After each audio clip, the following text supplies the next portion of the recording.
ओम नमो भगवते वासुदेवाय। जब स्वयं देवताओं के राजा इंद्र ने एक तपस्वी ब्राह्मण को आत्महत्या करने से बचाया, बड़ी ही सुंदर घटना है। ढंग से सुनना। ये बहुत पुराने प्राचीन काल में एक ब्राह्मण बड़े तपस्वी थे और बहुत भारी विद्वान थे और पूरा समय अपना तपस्या में और भगवान के भजन में ही निकालते थे। बस एक दिन वह जंगल में जा रहे थे और पीछे से एक बड़े घमंडी और बड़े धनाढ्य वैश्य का रथ आ रहा था। अब जब रथ को उन्होंने देखा तो रास्ते से जल्दी नहीं हट सके क्योंकि शरीर कमजोर था। तो रथ में बैठे हुए व्यक्ति ने, जो धनाढ्य वैश्य था, उसने उन्हें धक्का देकर नीचे गिरा दिया। इससे उनके चोट भी लगी, हृदयघात भी हुआ।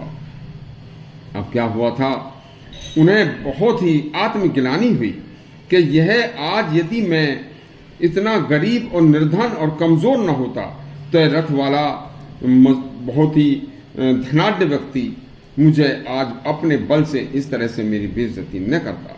इसलिए ऐसी अवस्था में, इतनी कमजोरी में, इतनी गरीबी में जीने से तो अच्छा है कि आत्महत्या कर ली जाए, शरीर को त्याग दिया जाए तो अच्छा है। ऐसा सोचकर वह पंडित जी एक जंगल में एक वृक्ष के नीचे बैठ गए और उन्होंने अपने जनेऊ को उतारा और सोचा कि जनेऊ से ही मैं अपनी गर्दन में अच्छी तरह से भींचकर और आत्महत्या कर लेता हूँ। इतना सोच ही रहे थे कि राजा इंद्र, देवताओं के राजा इंद्र स्वयं एक गीदड़ का वेश बनाकर उनके सामने आ गए और आकर गीदड़ कहने लगा कि उस वक्त पर पशु पक्षी भी मनुष्यों की भाषा में बात कर लिया करते थे।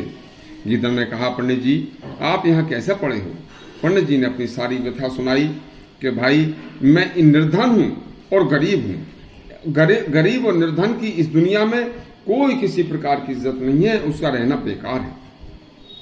इंद्र ने कहा, महाराज आप बड़े भारी धर्मज्ञ और बड़े विद्वान हो, आत्महत्या करना ठीक नहीं है।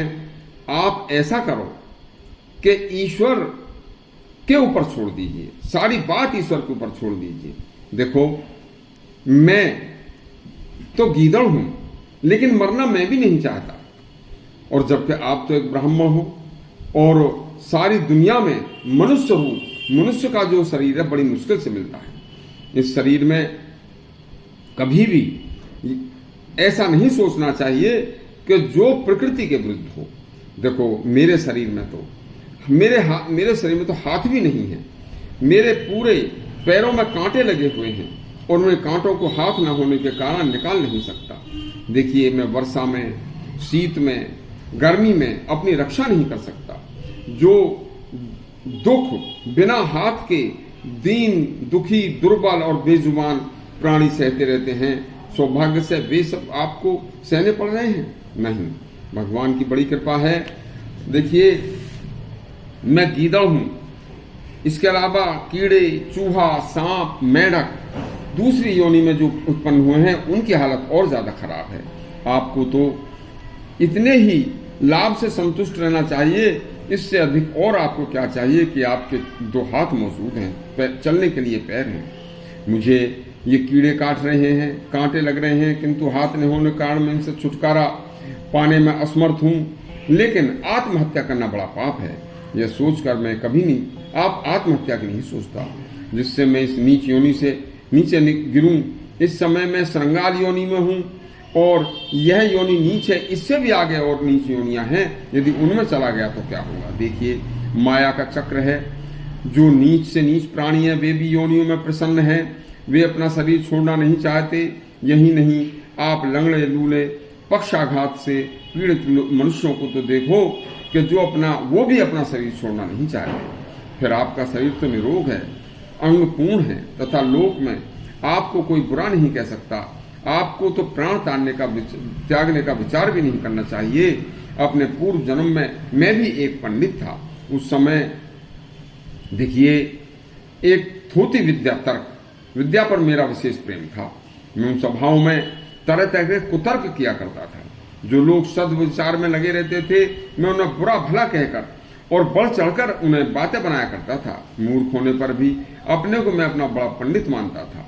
हे पंडित जी, यह श्रृंगार योनि मुझे अपने उस कुकर्म के परिणाम के कारण ही मिली है। अब मैं रात दिन ऐसा कोई साधन करता हूँ जिससे फिर से मुझे मनुष्य की योनि प्राप्त हो जाए।